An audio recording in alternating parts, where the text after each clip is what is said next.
Okay, so I'm checking for oil inside the fuel control and the gas mass flow sensor mounting locations.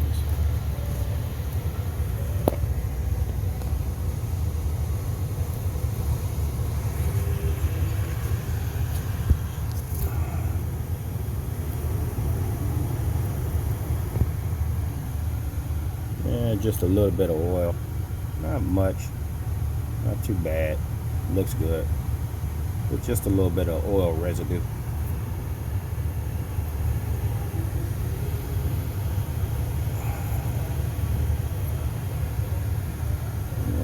As you can see, just a little bit of oil residue, and not bad at all.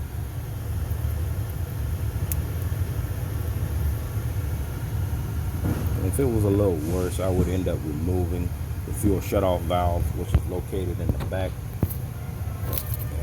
right here. That's my fuel shutoff valve. But since there's no oil in the gas mass flow and the fuel control valve location, I'm going to move on to another part of the engine. I'm going to go check my air temp sensor.